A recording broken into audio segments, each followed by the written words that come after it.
সূর্যমুখী বাগান দেখতে আসছি। এটা দেখতে আসলাম, একটা বিষয় মাথায় আসলো।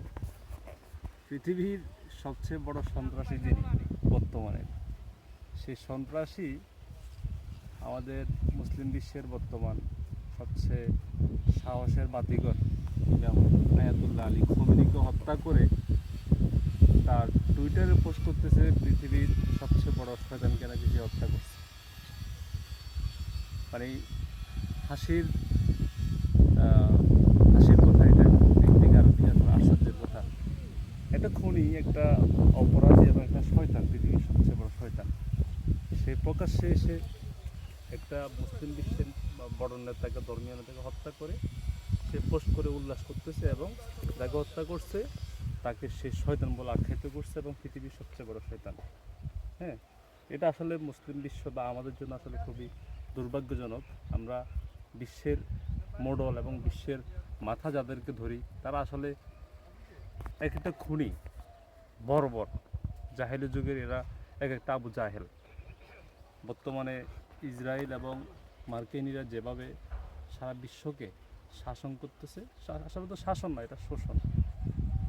মুসলিম বিশ্ব আজও পর্যন্ত কোনো প্রকার প্রতিরোধ করতে পারছে না এবং কি বিন্দু পরিমাণ মুখে সাহসী প্রতিবাদ করার জন্য যে একটা সাহসী উচ্চারণ, সে উচ্চারণ করার সাহস পাচ্ছে না, করতেছে না, ভাষাটা গোলামি করতেছে। এটা আমাদের জন্য দুর্ভাগ্যজনক।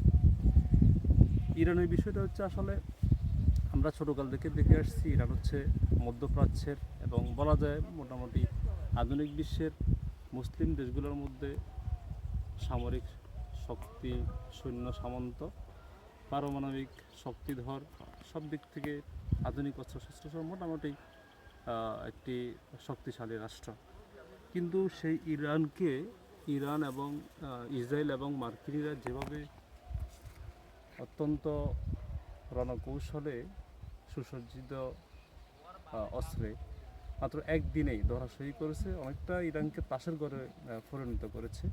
এবং রিসেন্ট রানিং এবং সমসাময়িক যেসব নেতা বা ওদের সামরিক সৈন্যরা ছিল, মোটামুটি বলা যায় কয়েক ঘন্টার মধ্যে সবাইকে হত্যা করছে।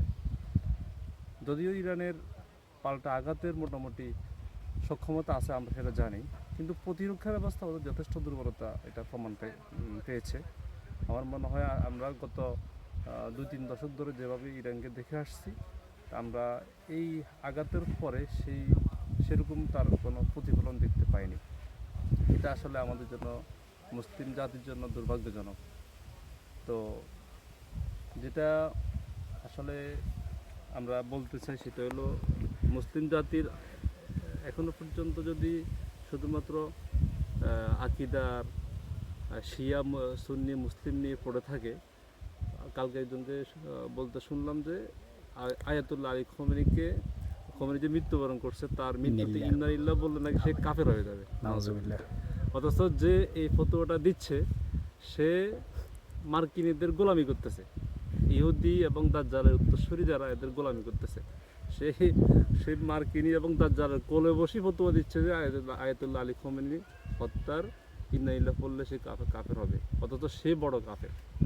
এই হচ্ছে বর্তমান বিশ্বের অবস্থা। আল্লাহ আমাদের সবাইকে বুঝার তৌফিক দান করুক। আমিন।